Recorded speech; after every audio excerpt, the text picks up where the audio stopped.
Olá, boa noite a todos, sejam muito bem-vindos a mais um programa Papo de Porto 013. Eu, Luiz Fabiano, serei seu anfitrião nesta próxima hora, mas não estarei sozinho nesta agradável noite de terça-feira.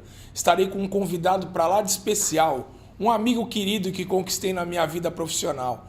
E é com grande satisfação que eu divido esta bancada com Roberto Filgueiras. Boa noite, Roberto. Que prazer enorme dividir esta bancada com você, meu amigo. Boa noite, amigo. Antes de mais nada, eu agradeço como profissional e como amigo que sou seu de longa data, a oportunidade de estar aqui falando um pouquinho do que é o trabalho no Porto, não só de Santos, como foi no Brasil todo já a minha vida, na área de identificação, na área de apoio e suporte à Receita Federal, que é a fiscalização propriamente dita, aduaneira.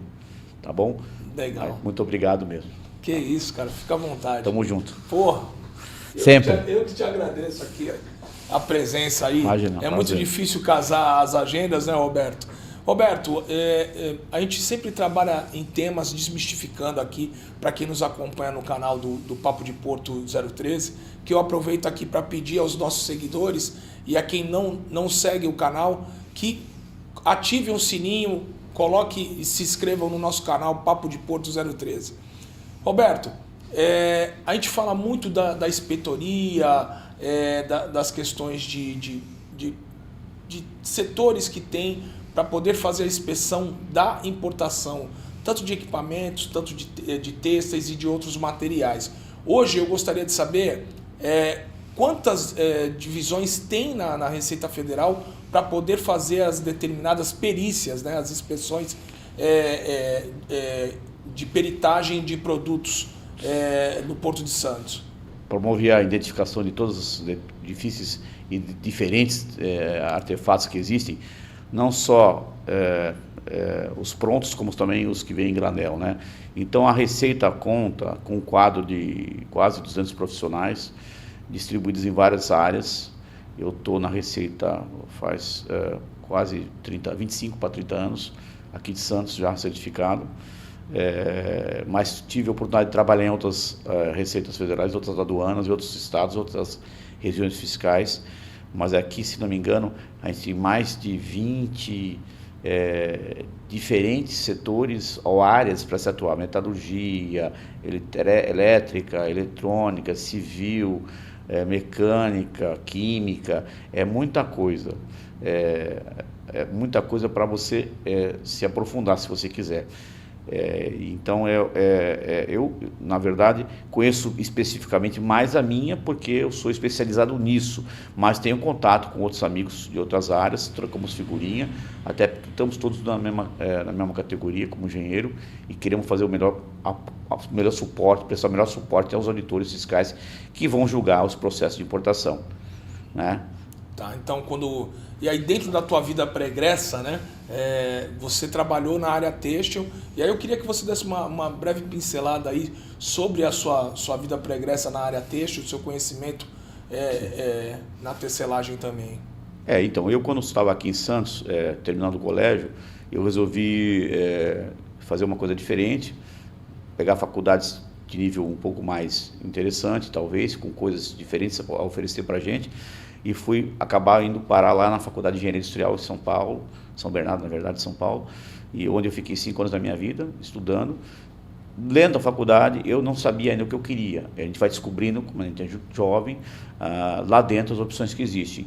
E eu via me interessar por têxtil, assim, porque eu achei muito, assim, encantador. É uma coisa antiga, é uma das indústrias mais antigas da história da humanidade, e tem pouca atenção, assim, pouco foco do interesse do pessoal. O pessoal vai mais para, hoje, eletrônica, mecânica, elétrica e outras modalidades, e a têxtil ficou meio que relegada a um segundo, terceiro plano. E eu achei que tinha um mercado, e me aprofundei nisso, isso há 40 anos atrás, né?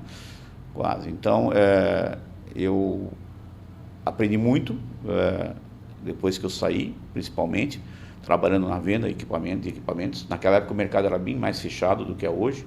Nós estamos falando assim, em anos 80, final dos anos 80, antes da abertura que foi promovida pelo excelentíssimo presidente Fernando Collor de Mello e a Zélia Cardoso, em 91.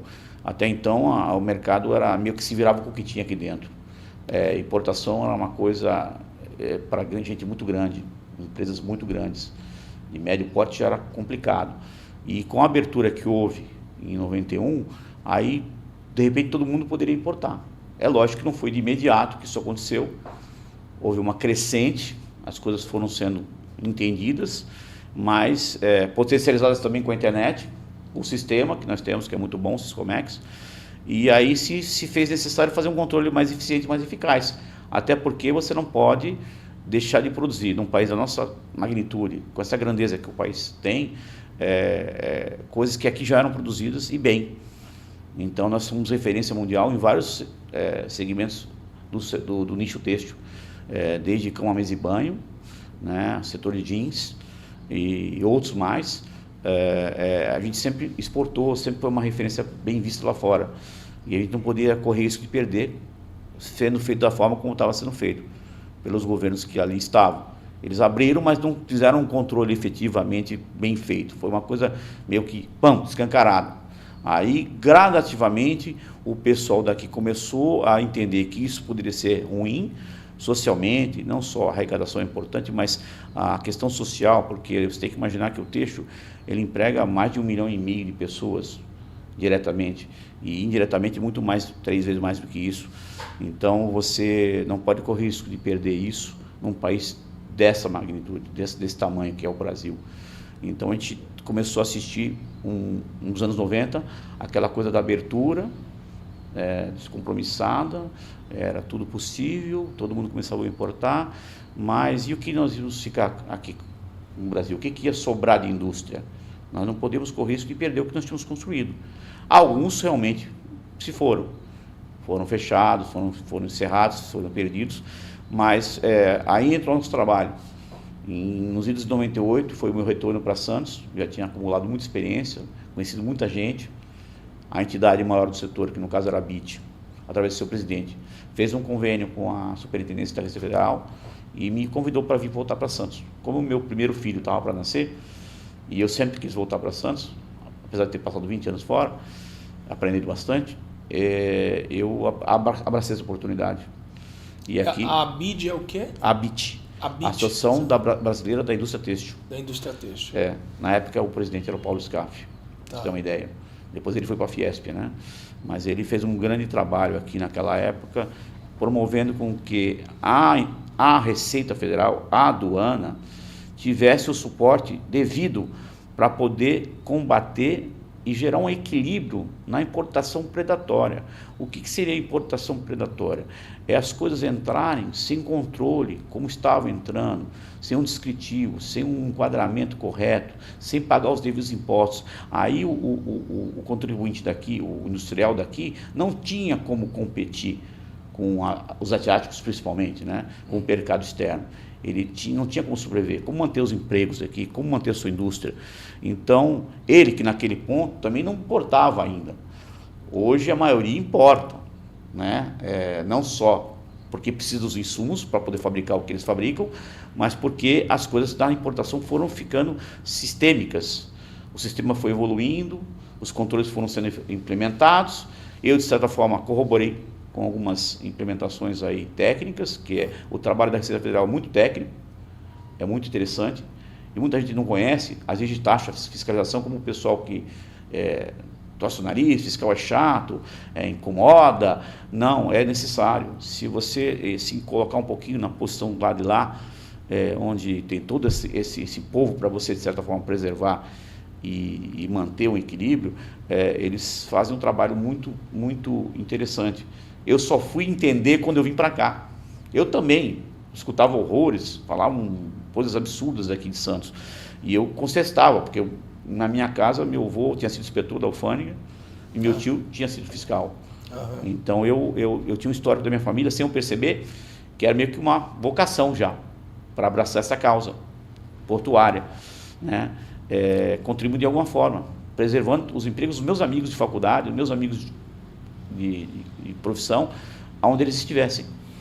Porque se você não tem controle, essas indústrias vão acabar fechando, como algumas acabaram fechando ou encerrando suas atividades aqui no Brasil. Mas esse trabalho foi um trabalho muito bacana, começou em 98, a normativa que regulamenta o credenciamento do dinheiro junto à Receita, ela evoluiu, ela exigiu mais documentos, exigiu mais gabarito, né, para poder você estar fazendo parte de um quadro tão seletivo, que é um quadro onde você vai dar suporte efetivamente e direto para o auditor fiscal. Ele não vai tomar uma decisão sem conhecer o produto, sem conhecer o processo. E como é que ele vai conhecer se a formação muitas vezes dele não é essa? Ele pode até ser engenheiro. É engraçado que uma das minhas incursões que eu fiz no porto de Sepetiba, na época era Sepetiba, virou Itaguaí, lá no Rio de Janeiro, ficava em Angra dos Reis a base, um inspetor uma vez me contou que 54% do efetivo de auditores fiscais da Receita Federal eram engenheiros. E eu, para minha surpresa, ele também é engenheiro, eu engenheiro. Aí eu falei, mas como tem engenheiro aqui no nosso, na alfândega daqui ou na alfândega de lá? Ele falou 54%, sabe por quê? Porque engenheiro tem uma facilidade muito grande com matemática, com números. E para gravar e decorar as coisas que a gente tem que decorar na parte de advocacia, direito, que faz parte também dos concursos, ele acaba gravando, memorizando. Ele pode até não ter entendido, mas ele grava. E aí, na hora de fazer um concurso, ele se dá bem. Por isso que a maioria do efetivo, até hoje, dos analistas também, e dos auditores fiscais, são de engenheiros, né? E aí eu fui me sentindo em casa, fui me sentindo à vontade. Trabalhei em Porto de Vitória, trabalhei no Porto de Itajaí, trabalhei no Porto de Paranaguá, trabalhei no Porto de São Francisco, Rio Grande. Onde você imaginar que tem um porto nesse país, você já passou. Eu passei dando cursos ou fazendo um trabalho junto ao comando da unidade. Porque era engraçado, porque deu certo aqui em Santos no primeiro momento, deu. Só que o cara de Vitória, o inspetor de Vitória, escutou, e se falam. E eles falaram, como é que vocês conseguiram resolver esse problema do texto, por exemplo, aí no porto, na unidade de vocês? Aí o inspetor daqui falava assim, olha, esse pessoal aqui que me ajudou, e apontava para nós. Aí nós pegávamos um aviãozinho ou carro, íamos até essa unidade, sentávamos lá na frente do responsável, e ele falava mais ou menos as dificuldades que ele estava tendo, que não era muito diferente dos demais, né? É aquela coisa, o pessoal não sabe direito, é muito detalhe. Só na tarifa o texto tem cerca de 13 capítulos e inúmeras posições e sobreposições, e implica em você, não colocando corretamente, ter um imposto diferenciado ou menor. Isso prejudica quem está fazendo a mesma coisa aqui ainda. Então, eu me lembro de uma passagem com o inspetor de São Francisco do Sul, que ele chegou para mim e mostrou um navio. Eu tinha acabado de chegar lá, então naquele navio ali, eu falei, sim. Então, amanhã ele já foi embora. Ele vai se carregar aqui, papapi, papapá, e vai embora. Eu falei, nossa, que eficiência. Ele falou, não, estou preocupado, eu não sei o que está acontecendo. Me ajuda a descobrir. Passa o filtro técnico que eu preciso passar para a minha equipe, de fato, quem está fazendo mau uso das regras, que ainda eram muito vulneráveis naquela época. Elas existiam, mas elas não eram cumpridas a rigor. E muitas vezes foram criadas leis assim, meio que trocando o pneu do carro quando ele andando. Não tínhamos um padrão descritivo para você declarar. Muita gente colocava general merchandise para tudo, ou textile goods para tudo, e não é assim que se faz hoje em dia. De lá para cá, leis foram criadas e aprimoradas através de atos declaratórios para você, quando escrever alguma coisa e declarar alguma coisa, você dá a entender para uma pessoa que é leiga parâmetros técnicos para ela visualizar sem ver a mercadoria. Então, sem ter contato físico com a mercadoria, ela, de certa forma, ela visualizava a mercadoria. Ela tinha uma noção se aquilo estava certo ou errado. É lógico que a gente só de olhar já sabe que está certo ou errado. Mas o leigo não. E eu estou falando leigo, não que o auditor fiscal seja leigo, é que ele não tem essa especialização. Então, eu acho que o nosso trabalho, nesse aspecto, ele foi um divisor de águas para todo o setor têxtil que sobrou, que podia sobrar. Que é a questão do sintético, que você vai me perguntar mais para frente, eu sei, e do artificial, que é o que tomou conta aqui e acabou com muitas indústrias, ela é inevitável. O país realmente não tinha essa autossuficiência tão grande na área têxtil para suprir a demanda técnica, sintética e artificial. Por que sintética e artificial? Porque são fibras e são artefatos derivados do plástico. Do plástico, que são coisas mais baratas. Um país do terceiro mundo como o nosso, onde o preço é importante, na qualidade também, mas o preço é muito importante. É lógico que você vai buscar preço com coisas mais baratas. Então, quem é o rei de todas as alfândegas que eu estive até hoje, e tudo que eu vi, é o poliéster. Tem poliamida, tem acrílico, todos os polis aparecem. Aparece algodão, aparece linha, aparece tudo. Mas o rei, o que predomina é o poliéster, porque ele é uma fibra que tem inúmeras vantagens, além do preço, resistência, capacidade de absorção. Ele é usado para diversos tipos de aplicações, não é especificamente para isso ou para aquilo, não é só para vestuário. O pessoal pensa em têxtil, pensa em se vestir. Não, têxtil está em tudo. Têxtil está no cobrimento do geotêxtil lá da estrada, que você vai passar o piche em cima, tem que ter um geotêxtil embaixo, está nos isolamentos acústicos, está no avião, está no carro, seja ele em forma de tecido, em forma de isolante, em forma de proteção térmica, estática, elétrica. Então ele tem seu papel, além de ser uma questão que ninguém vai ficar sem comer, sem beber. Sim. Mas sem vestir também. Quando você fala de mercado predatório, eu não me recordo onde eu vi, mas eu me lembro que foi o seguinte, o que aconteceu com a indústria têxtil no Brasil, né? Depois que abriu o mercado e depois que a China surgiu muito forte, é que quem fabricava o fio passou a importar o fio. Aí o tecelão, ao invés de comprar o fio, daqui ele passou a importar, o tecelão passou a importar o fio. E o cara que fazia a indústria... tecelagem, na verdade. A tecelagem, começou a importar o fio. Importar o fio. E quem fazia o acabamento todo acabou importando o material acabado, né? E aí esse material acabado, quando você faz essa peritagem, tem como fazer essa diferenciação de tecidos, de polímeros, de poliamida, dos tecidos têxteis, aí poliéster. Eu queria até fazer não é merchan, tá? É só uma declaração. Quando me foi proposto o trabalho, no início de 98, pelo superintendente, pelo pessoal da BIT, eu vi que havia uma necessidade muito grande de matar a cobra e mostrar a cobra morta, não mostrar o pau. O pau não significa nada. Até meio que agressivo isso aí, esse termo, mas eu vou falar assim: você matou a cobra? Então me mostra ela. Cadê ela? Então como é que eu ia poder assumir essa responsabilidade de fazer esse trabalho que foi feito? Não só eu, como a minha equipe. Eu montei uma equipe, chegamos a ter 8 engenheiros para atender o Brasil, só da área têxtil, né? Sem um laboratório. Então a primeira coisa que eu fiz foi convencer a minha esposa, que é da formação também, que nem eu, têxtil. Ela é formada na FATEC, de Americana, fez o curso da ETEC também, têxtil, no ensino médio.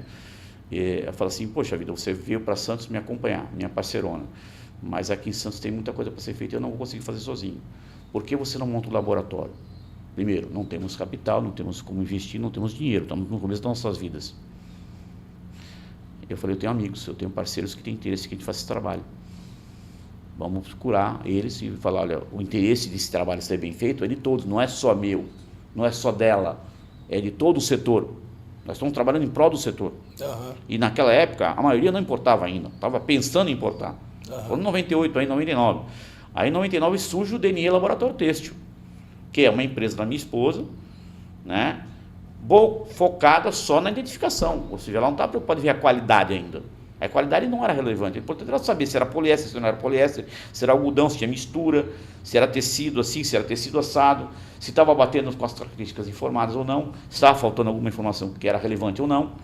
E como é que eu vou fazer isso no olhômetro, com isqueirinho, na raça? Por mais que eu tenha experiência, não dá para você acertar. E é muita responsabilidade. Se eu errar, um container de 100 mil dólares, gera uma multa, uma penalidade, gera um desgaste muito grande, a ponto de a pessoa poder até comprometer a saúde financeira da sua indústria ou do seu comércio. Eu não estava trabalhando para a indústria apenas, estava trabalhando com um comerciante, que já importava e vendia o respectivo. Então, montamos o laboratório, ela montou o laboratório em 99, e clientes seríamos nós, a Receita, os engenheiros certificantes da Receita, Porque tudo que a gente vai pegar numa eventual inspeção, vistoria de mercadoria, quando abre o container e tira as amostras, vai fazer o quê? Vai levar para o laboratório. Vamos fazer os ensaios destrutivos necessários, físicos e químicos, para identificar se aquilo está de acordo com o que o cara declarou ou não. E caso não esteja, vamos propor o saneamento através do fiscal. Olha, fiscal, ele não está de acordo, ele vai promover uma retificação, vai aplicar as penalidades e fazer um saneamento do processo. Isso, de certa forma, foi fazendo com que o mercado fosse vendo que as coisas não iam ser como estavam. Já ia dar um pouco mais a farra do crioulo, né? Fala do boi doido, do crioulo, como quiser falar, aquela carnaval. Todo mundo fazendo o que bem entendia. Não, do jeito que queria. Ah, porque eu sempre fiz assim e assim sempre deu certo. O brasileiro tem esse problema. Deu certo, ele acha que pode ligar o piloto automático que não vai ter mais problema. Não é assim. As coisas, ainda mais na importação, elas mudam todo dia. É que nem você sai da loja com carro, ele já está valendo menos. Você sai da loja com eletrônico, já está defasado. Mesma coisa na importação de tecidos. Toda hora vem novidade, toda hora vem coleção. E o têxtil tem um aspecto muito interessante, que ele é sazonal e sujeito à moda. Sazonal, ele vai de acordo com as épocas e estações do ano. Primavera, outono, verão, inverno. A moda, tem hora que o cara lança uma coisa diferente, que agrada a todo mundo, Dactel, dry fit, não sei o que lá, isso impacta de tal forma no mercado, comercialmente falando, que todo mundo quer ter, vira febre. Então, além da sazonalidade, tem aspecto da moda. Isso impacta no aspecto do resultado, porque aquela mercadoria tem que chegar naquele momento. Depois ela não tem mais valor nenhum, ou ela pode micar na sua mão. Então, todos esses interesses que eram conflitantes, a gente tinha que apaziguar aqui no trabalho, mas sem... com parcimônia, sendo neutro, como a receita é. A receita tem que ser neutra, ela sempre foi técnica. Ela não está ali para complicar a sua vida, está ali para fazer com que você siga as regras do sistema harmonizado. Aduaneiro, que foi uma coisa que eu fui aprender aqui. Eu tinha a minha bagagem técnica da indústria e até do comércio, mas chegando aqui, você via que tudo aquilo que falavam muitas vezes do auditor fiscal não era verdadeiro. Ele seguia a cartilha que ele tem que seguir, que é o sistema harmonizado que rege. Então, quando ele falava, o negócio está errado por causa disso, você ia interpretar o sistema harmonizado de acordo com as notas, com as regras que existem lá, e você via que, de certa forma, ele estava correto. E não porque ele quer ser mais do que ninguém, é porque realmente ele tem que seguir aquilo. Agora, só fazendo um parênteses aqui na tua fala, a gente fala muito do sistema harmonizado, você falou das questões aduaneiras, há um reclamo geral que a todo momento há uma mudança de legislação aduaneira. Essa mudança de legislação aduaneira, ela vem pela demanda, pela importação, que a todo momento vem coisa diferente? Ou é porque tem um achismo que tem que mudar um ponto e uma vírgula? Não, tem. Como o texto politicamente também tem sua influência, porque ele emprega muita gente, ele é importante, muita gente montou indústria para ter voto. Distribuiu, confecção, atrás de cada máquina de costura tem uma costureira. Você imagina isso pulverizado no país, tem coisa que você nem sabe se está, porque não está registrado, não está homologado, não está na CLT, mas ele está lá trabalhando, fazendo um trabalho em algum lugar desse país. Isso tem sua relevância. E os políticos não são bobos, eles estão vendo sempre o lado deles também. Né? Eles querem ser eleitos, querem se manter no poder, muitas vezes preservar os seus mandatos. Então tem a questão política, tem a questão econômica, né? Tem a questão que a gente é um país grande, que a gente precisa produzir, né? Não pode ver como isso aqui, sem demérito nenhum ao Paraguai, tá? Não tenho nada contra o Paraguai, mas ele não pode ser um Paraguai grande, onde a gente compra e vende, não faz nada, não produz nada. Nós temos que produzir, nossa vocação, desde os anos 70 para cá, principalmente anos 60, 70, é de produção, nós temos capacidade produtiva. Só que é lógico que tem que se tomar devidos cuidados, com parcimônia sempre, não querendo pender para o lado nacional, sendo uma indústria extremamente nacionalista, nem favorecendo o pessoal de fora. Tem que haver um equilíbrio, até porque hoje aquela pessoa que fazia tudo com os insumos daqui, e produzia e vendia com tudo daqui, como você mesmo falou, ela não está mais fazendo isso. A pessoa que comprava o fio daqui, ela achou que é mais interessante comprar o fio de fora, para fazer o tecido que ela faz. Em contrapartida, O confeccionista que comprava o tecido dessa pessoa também está achando que é melhor comprar o tecido de fora. E assim você vai nessa sequência louca, chega lá na frente, os grandes atacadistas, até varejistas, estão preferindo comprar na Shein. Já compra pronto, entendeu? Para que ter esse trabalho todo de fazer fio, fazer tecido, acabar, confeccionar, para depois ter esse resultadozinho, né? E tem a sazonalidade que impacta, tem a questão da economia de escala, tem muitas coisas que realmente vão sempre levar a gente para o olho do furacão, ou seja, você tem que procurar nessas horas ter o equilíbrio. De novo, vamos voltar para a questão que eu sempre bato firme, vamos ser neutros, vamos pensar tecnicamente. O que tecnicamente é possível fazer para não deixar que a coisa descambe, como estava descambando? Então se criou controles de dumping, regime de exceção, ou seja, coisas que realmente aquilo, se fosse identificado como aquilo, não poderia pagar menos que tanto de alíquota.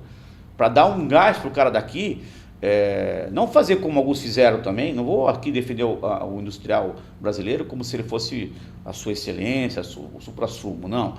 Muitos se acomodaram naquela zona de conforto que estavam e, em vez de investir na própria indústria, modernizando ela e fazendo elas se tornarem mais competitivas, eles começaram a pegar aquele dinheiro todo que eles arrecadavam e faturavam e começaram a comprar as fazendas, coberturas, barcos e ter uma vida pessoal mais regrada. Não que ele não possa fazer isso, mas a indústria tem que ser competitiva.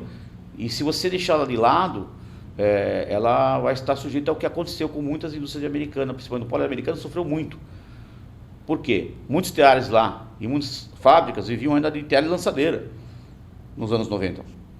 Por incrível que pareça, o mundo todo já estava sem lançadeira, o mundo quase todo, né? Não todo. Né? Tem muitos lugares do mundo que ainda são bem pobres. E nós ainda estávamos aqui brigando com lançadeira. A lançadeira é uma coisa arcaica. Já evoluiu muito a questão da tecelagem.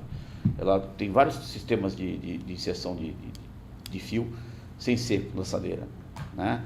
E você pode fazer projetos, você pode fazer com pinça, você pode fazer com jato de ar, com jato de água. Tem várias tecnologias disponíveis. Mas elas custam dinheiro, você precisa investir. Investir demanda e você tirar aquela zona, sair da zona de conforto e começar a comprar as soluções, investir. Mas também não era fácil importar o equipamento. Mas como abriu para tudo, muitos tentaram, mas não deu tempo. Foram pedir o crédito, iam olhar o posto de renda da indústria e você não pode pegar esse dinheiro aqui, porque você não tem como pagar. Lógico que ele tinha, mas pessoalmente, pessoa física, não na indústria. Entendeu? Então deu esse quiprocó para muita gente que não conseguiu mudar a chavezinha, acabou tendo que fechar as portas e tentar outro setor, ou fazer outra coisa, outra atividade. Você trouxe um livro aqui Posso dar uma olhada? Fica à vontade. Esse livro aqui sobre tecidos, né? Isso daqui é um manual dos tecidos, é isso? Na verdade, isso foi uma obra feita por uma jornalista da Folha de São Paulo, o nome dela é Dina Bueno Pesolo, né? Tá aí. E ela fez um trabalho muito bonito. Eu, reconhecendo o trabalho dela, chamei ela para conversar. O que eu fiz? Eu promovi uma noite de autógrafos aqui na Alfândega, isso há muito tempo atrás, já uns 15 anos atrás, se não me engano, ou mais. E depois uma no meu escritório. Por quê? Porque o trabalho que ela faz é um trabalho histórico sobre a entrada, a primeira origem do têxtil no geral e como que ele chegou no país. Como é que ele veio parar aqui. Então a seda, o linho, o algodão, tudo não caiu aqui de paraquedas. Os índios não tinham isso aqui na época que o Pedro Álvares Cabral chegou. Então ela vai contando como é que é feito, como é que não é, não só das fibras, mas os tipos de tecidos, das confecções e tudo mais. Aí achei de uma riqueza muito grande e, para minha surpresa, depois da segunda vez que eu chamei ela para fazer uma noite de autógrafos, ela na segunda edição, que é essa daí que você tem em mãos, ela abriu um capítulo nesse livro só para falar sobre o nosso trabalho aqui no Brasil. Falou da DNE, que é o laboratório da minha esposa, falou da gente como profissionais que estávamos imbuídos de trabalhar em prol da manutenção do que pode ser mantido, do que deve ser mantido. Como ainda temos bastante indústrias têxteis aqui no Brasil.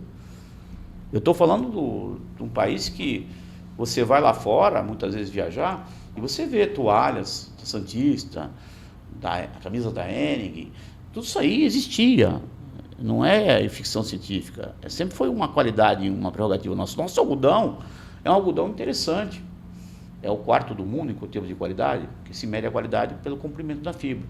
O melhor é o egípcio, depois vem o americano, depois o peruano, o nosso é o quarto, é o seridó.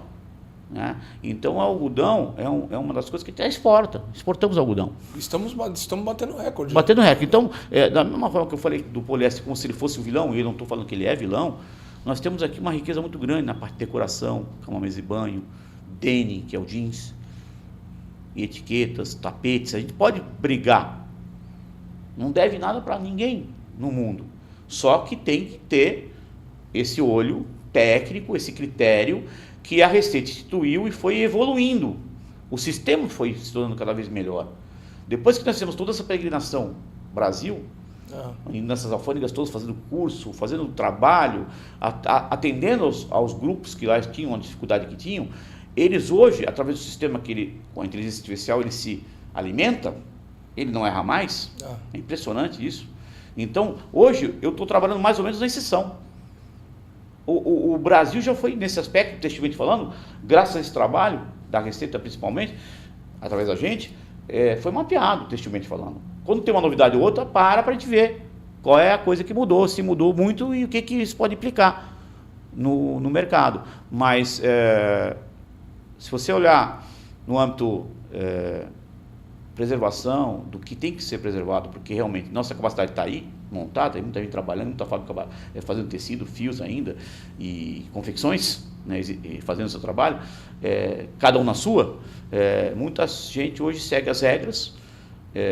Agora vai ter a implementação do INPE, que é mais uma evolução do que? Do descritivo, que já foi padronizado.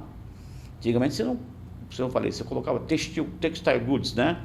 Ou tecido. Estou trazendo tecido. Que tecido você está trazendo? Generalizado. Então, como é que o fiscal ia ver se aquilo estava certo ou errado?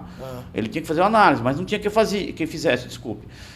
Então, o que acontece? Você era obrigado a começar a criar as regras e criar os dispositivos, através de declaratório, de normativa, né, para poder fazer com que esse pessoal tivesse um sistema, como o nosso é hoje, apto sem a intervenção do homem, e já saber que está errado, alguma coisa ali não está legal, não está batendo.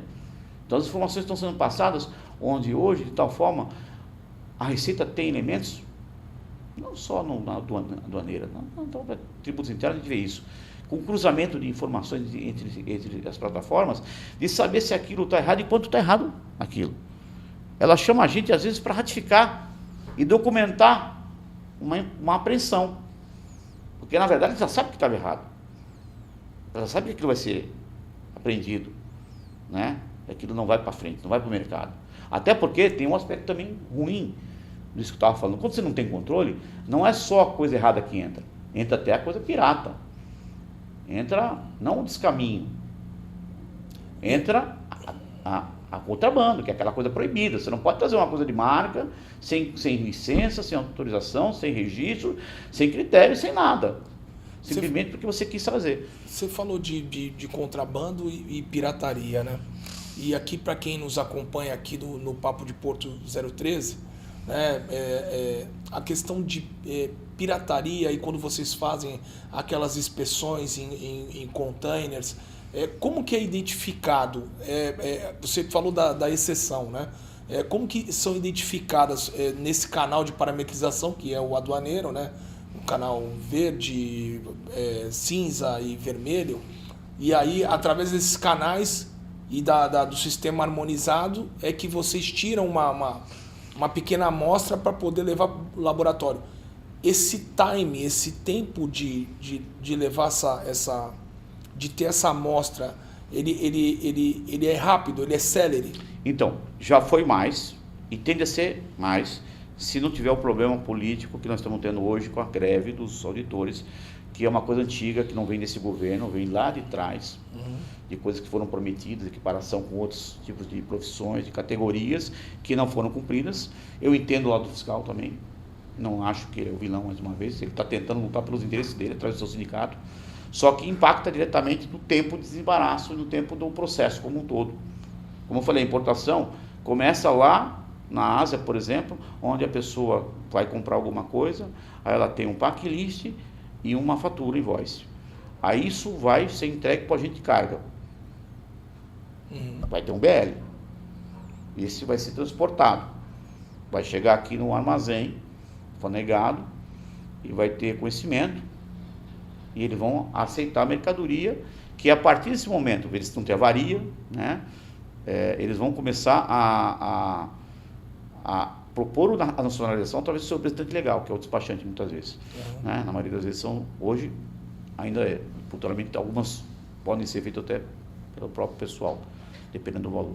Aí o que acontece? Você chega lá, propõe o registro, paga os impostos, submete-se a toda a apreciação dos órgãos e entidades que tem que verificar se aquilo realmente tem algum tipo de conflito. E as de marca, que nós estamos falando aqui, que são aquelas que você vê o negócio da Nike, meio que chinfrim ou meio fora do padrão e de uma forma que não costuma vir, você já sabe que ali tem uma... Esse pessoal não é inocente, eles sabem o que eles estão fazendo, entendeu? Eles jogam. Mas às vezes passa 10 e pega-se 1, porque a padronização, ela acontece no sistema para todos. Você registra um processo, vai dar um canal. E aí você vai seguir todo um rito sumário para poder desembaraçar a mercadoria ou nacionalizar ela.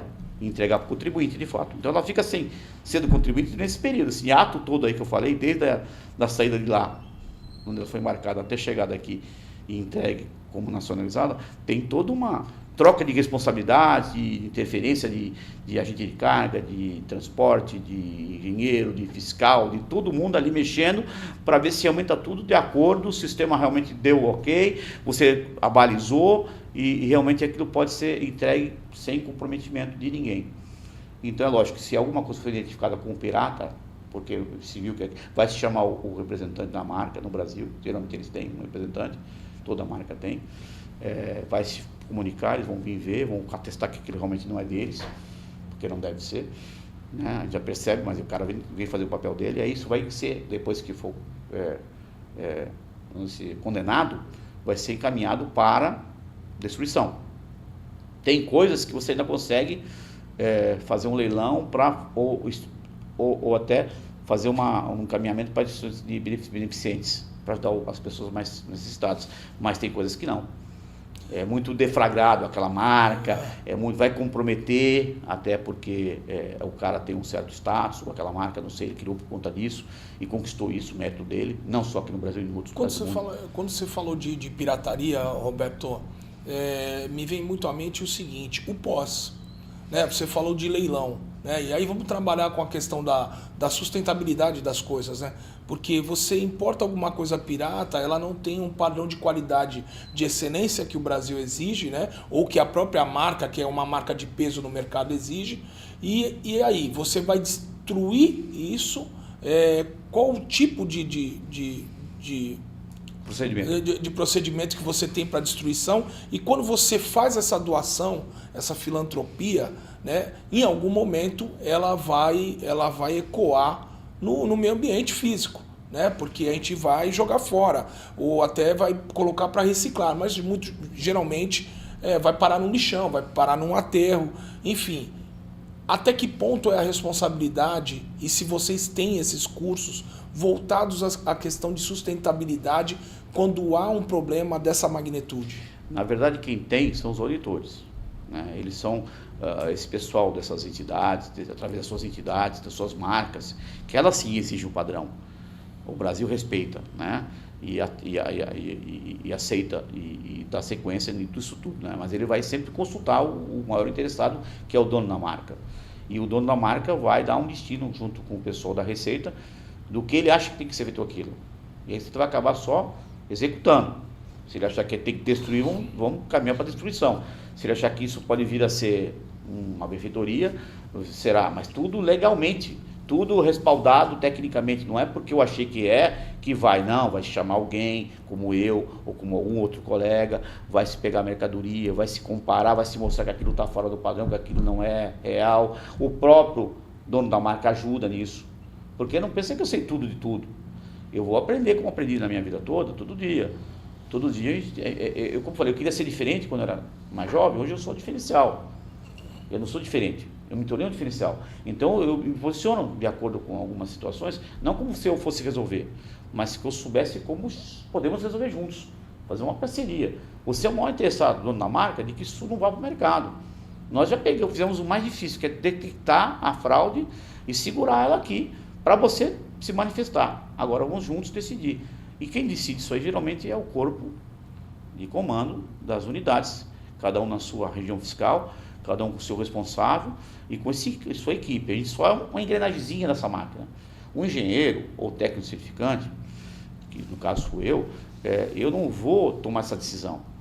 Eu vou simplesmente dar os elementos e assumir algumas responsabilidades para que o auditor, quando tome a decisão, ele tome tranquilo, que ele está fazendo o melhor, não só para a Receita, mas para o país e para o cara que também tem o maior interesse na marca, da preservação da marca. Ou seja, nós não queremos que aquele fraudador continue no mercado, vendendo gato por lebre, como acontecia muito quando eu cheguei aqui, Fabiano. Quando eu cheguei aqui em 98, para começar o trabalho, tinha muita coisa nesse sentido, entrava muita coisa errada, mas não entrava porque o fiscal não queria ver, ou o fiscal estava de conluio, alguma coisa, não, porque eles não sabiam como ver, eles não tinham referência, eles não tinham elementos para trabalhar contra isso. Não havia toda uma estrutura que foi criada gradativamente, ano após ano. Se pensava, eu vou melhorar isso não está legal, vamos aperfeiçoar, vamos se embasar no quê? Então foi um trabalho árduo, que demorou anos, talvez décadas, para chegar no ponto que chegou. E hoje eu te falo, eu atuo basicamente naquilo que realmente é novidade, naquilo que é fora da curva. Eu não fico mais vendo aquilo que eu via há 10, 20 anos atrás, que era de baseada. Aquilo já está mapeado, já sabemos quem traz aquilo, e por que traz e o que vai fazer com aquilo. A gente quer saber novidade. Tem alguma novidade? Por quê? E qual é a intenção? Onde vai ser aplicado? Então, a curiosidade é interessantíssimo esse negócio, porque você fica toda hora em contato com novidade. Você é o primeiro cara, de certa forma, a ter acesso à novidade. Antes de chegar no mercado, você já viu ela. Já viu quais são os prós, quais são os contras. Eu não estou falando só tecnicamente, não. Até comercialmente. Você vê que tem um apelo, até porque nós conhecemos as nossas raízes. Nós somos um país terceiro mundo ainda. Então, não se pode ficar trazendo seda, lã e linho, que são materiais nobres, até muito algodão também, de certa forma, se torna, para um país que não tem, às vezes, nem dinheiro para pagar o poliéster da vida, né? É complicado. Então, você vê, um contraste. Hoje, Roberto, quantas certificações tem que ter um tecido? Essa é a minha primeira pergunta. A primeira pergunta, na realidade, da onde vem a maioria dos tecidos que o Brasil importa, que você já, com o teu lastro profissional, já viu, né? Da onde são as principais importações brasileiras, né? Em quantidades aqui para o Porto de Santos especificamente, e da onde e quais são as principais certificações que são dadas na área têxtil, no caso? Então, eu vou falar para você. Você falou do laboratório. Os números talvez eu não tenha todos. E é difícil, eu não gosto muito de ficar falando números, porque eles estão toda hora mudando, é dinâmica, o comércio exterior é dinâmico e a gente toda hora tem que tomar cuidado com isso, até para não passar informação não só para os seus filiados aí que acompanham o programa, mas para o próprio mercado. 90% do que entra, do que eu tenho visto nesses últimos anos que eu estou trabalhando, são quase 30, vem da Ásia. Principalmente China. Antigamente estava mascarado com a Coreia. Quando eu comecei, vinha muita coisa, me conhece a origem da Coreia, mas na verdade vinha da própria China, só que passava pela Coreia. Naquela época talvez a China não tivesse o reconhecimento de ser do reconhecimento de economia de mercado. Mas então ele usava essa triangulação. Mas vem muita coisa da Ásia. Agora, vem coisa têxtil do mundo todo, vem coisa do Peru, vem coisa da Europa, vem coisa dos Estados Unidos, vem coisa de tudo que é lugar do mundo, dos irmãos aqui também do lado. Não só vem como vai, né? Mas é lógico que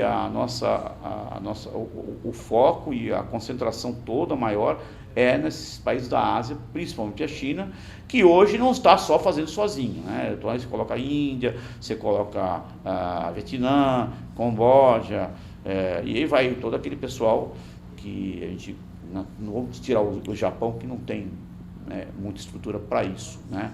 O negócio deles é outro tipo de segmento, mas a parte têxtil é bem difundida na China, principalmente. Então, eu vejo que esse é o ponto onde nós chegamos. Sabemos de onde vem, sabemos quais são os problemas que eles causaram. E tem coisas que dá para recuperar, nós estamos tentando recuperar, todas as indústrias, ou o pessoal aqui do mercado está tentando. Tem coisas que não dá mais, isso aí já foi. Esse bonde já passou. Não tem mais como voltar atrás. Mas não adianta chorar pelo leite derramado. Vamos trabalhar em pró do que pode ser salvo ainda, que tem muita coisa para ser salva. O texto, como disse, tem 13 capítulos. Fora as misturas que ele tem com outros, coisa com vidro, coisa com borracha, coisa com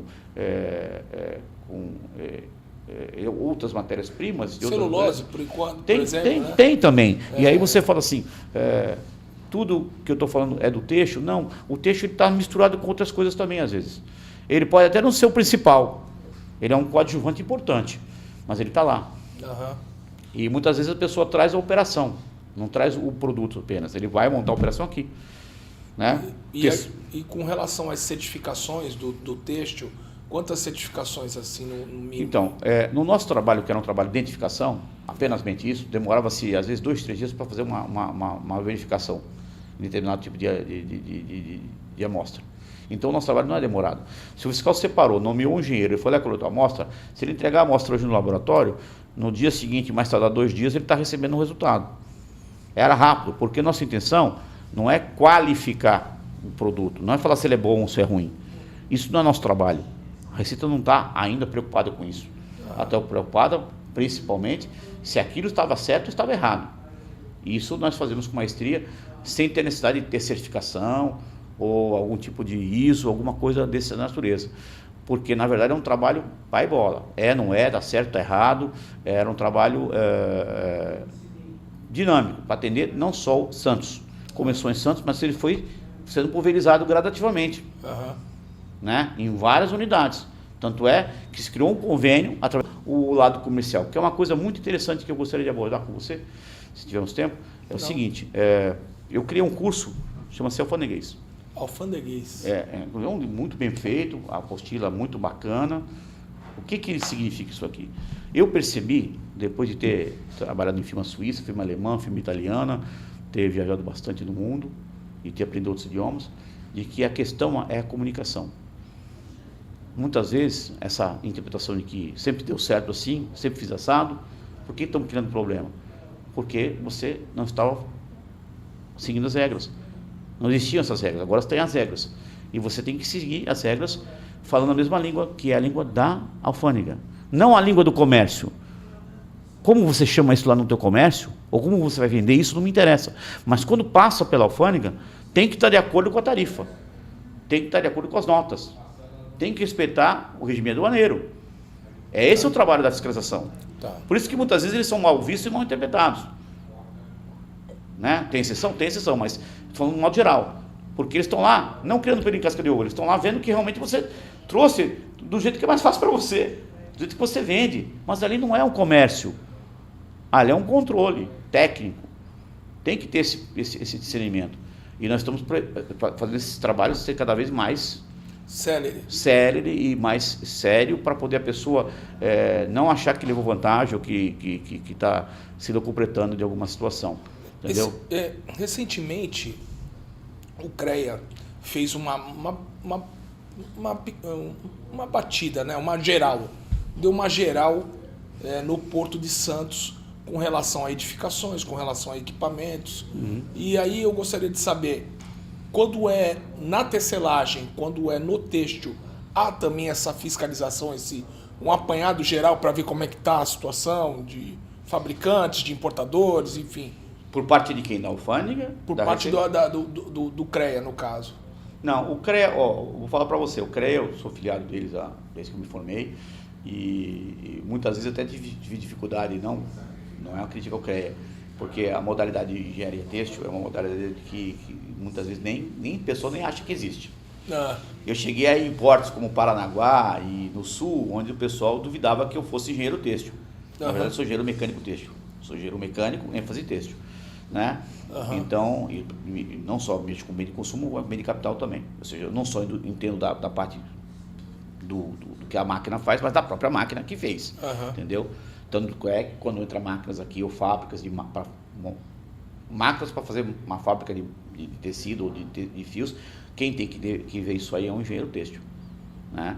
Porque ele tem mais noção do que os outros. Não que os outros não possam fazer o trabalho, mas antigamente era meio que assim, bastava ser engenheiro, né? Ou então ser um engenheiro mecânico, porque máquina, vamos tratar... mecânico, então, mas eu sou mecânico, só que eu sou mecânico têxtil. Se eu mandar ver o mancal de trem, eu não vou saber o que é isso, porque não é minha área. Eu sou mecânico, mas não daquela área. Eu tenho uma especialização, que é têxtil. Então, quando entrar um tear, quando entrar um filatório, quando entrar uma máquina de costura, pode me chamar que eu entendo. Eu sei como é que ela é feita, sei as diferenças que existem, sei quais são os benefícios, os acessórios, os opcionais, se é automático, se não é automático, por que é e por que não é. Entendeu? Isso eu conheço, eu não preciso estudar. Eu vivi a minha vida toda fazendo isso. Aliás, eu comecei a minha vida fazendo isso. Eu vendia máquinas, né? Equipamentos. Aqui eu vim só cuidar da parte de entrada da mercadoria. Dentre elas, máquina também faz parte. Mas como você me perguntou, eu vejo o seguinte, o CREA, ele olhou tudo isso aí, porque a gente olha o que é mais fácil. É o que eu falo, dentro do próprio terminal, você vê que tem aquelas groas que fazem o transporte dos containers. Mas uma coisa mais específica, dentro, é uma empilhadeirazinha e olha lá, não tem uma coisa tão específica assim.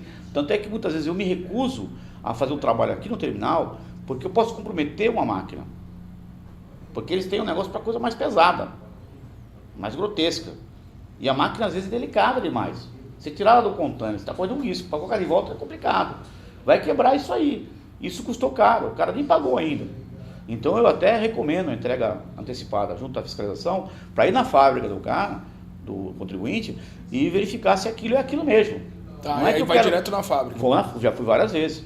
Não é que eu estou favorecendo o cara porque eu não vou ver a máquina dele. Não vou ver, mas aqui não dá para ver. Aqui não tem nem energia para ligar ela.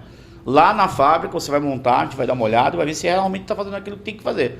Se está dentro do regime de X, que tem algum tipo de benefício, com uma alíquota menor, ou se não. Porque eles declaram sempre a coisa como se tivesse a menor alíquota. Eu estou falando generalizando, tem exceções. A maioria quer levar algum tipo de vantagem, pagar o menos imposto possível. Isso desde que o mundo é mundo, não é só no têxtil. Então a gente faz esse trabalho com maestria, não só eu, mas outros colegas, e tentamos criar um padrão, né? Mas é lógico que o CREA nesse aspecto ele não demonstrou, não que ele não deu apoio, ele não tem coisa muito maior, mais expressiva para eles cuidarem do que o têxtil. O têxtil é meio que patinho feio. Patinho feio, ele não sabe, ele cria problema, ele tem muita complexidade, mas ele não é a menina dos olhos de ninguém. O pessoal olha mais pela automobilística, olha para a indústria pesada, transportador, caminhão, trator, entendeu? O têxtil vai ficando meio que de lado. Com o trabalho das entidades, não só a BIT, que é uma delas, tem outras, a Bavest, outras aí, a gente acaba tendo um pouco mais de respaldo. Mas, na verdade, é um trabalho de conjunto, não é um trabalho do Roberto. Não é o Roberto que vai lá e resolve. O Roberto vai lá e auxilia, agrega para tentar resolver, né? E, graças a Deus, esse é o nosso futuro. O que projeta? O nosso desafio é manter o legado que a gente deixou aí para todos, né? E, de certa forma, pensar no próximo projeto agora é a questão do poluição. Porque o têxtil também polui como outros plásticos, né? Então, como é que nós vamos fazer com esses resíduos? Na reciclagem, na água, no mar. Então, eu estou trabalhando nessa vertente agora. Estou me dedicando a isso. Que é uma outra coisa da minha vida que apareceu de repente. Eu não tinha pedido, mas de repente eu vi que é importante. Vamos ajudar também o ecossistema e a natureza a se preservar. A questão sustentável. Sustentável. Mas nós vamos deixar essa conversa para um próximo programa. Passou muito rápido aqui a nossa hora. Eu queria ter explorado mais aí, Roberto. Imagina. Mas eu quero também aqui apresentar, que o Roberto trouxe, muito importante, aqui, o alfandeguês, né? Que é um curso que é ministrado hoje através de uma plataforma da BNT. Tá, é um curso ministrado através de uma plataforma da BNT. Ou seja, ele é regulamentado online, porque depois da pandemia, muita coisa ficou assim online. Você não tem aquela necessidade de trazer o cara até aqui para fazer um curso o dia inteiro com ele, tomar todo aquele tempo, gastar todo aquele dinheiro, sem necessidade. Você faz isso tudo através de uma plataforma. Então hoje, nós vamos marcar em maio ou junho um próximo curso, talvez junho, sobre alfandeguês. Então com o alfandeguês a pessoa começa a falar o idioma texto que se usa na alfândega. Não o que ele vai usar no comércio ou na indústria, mas o que ele precisa falar quando estiver passando na alfândega. A alfândega fala essa língua. Aí você vai conseguir lograr algum tipo de êxito e não ter problema. Agora, se o cara quiser fazer do jeito dele, como ele fazia, aí é problema está sujeito a tomar penalidades. E esse curso ele vai servir para todas as pessoas, importadores, exportadores, fabricantes, despachantes. Quem quiser aprender um pouquinho sobre o texto, e nós estamos sempre interessados em ensinar. Porque eu entrei aqui para orientar. E eu sempre estou dessa prerrogativa. Eu não quero apenar ninguém. Agora, tem pessoa que não aprende. Gosta de fazer a coisa errada. Esse precisa ser apenado. Agora, a grande maioria, muitas vezes, também cai de gaiato na história e acabam pagando um preço que não devia. Porque não sabiam fazer. Entendeu? Beleza. Roberto, obrigado aí pela tua participação, pela tua colaboração, pelos ensinamentos aqui. O texto é uma área ampla, uma área gigante e logo mais a gente vai estar falando sobre o pós-têxtil, né? Que você falou da questão da sustentabilidade e explorar um pouco mais do alfandeguês. Gente, a gente vai indo para o nosso final de programa aqui. Aqueles que querem acompanhar o nosso canal no YouTube é @papodeporto013 e a nossa página no Instagram é @papodeporto013. Desejo a vocês uma semana de vitórias. Muito obrigado por estarem acompanhando aqui o nosso programa. Um grande abraço e fiquem com Deus.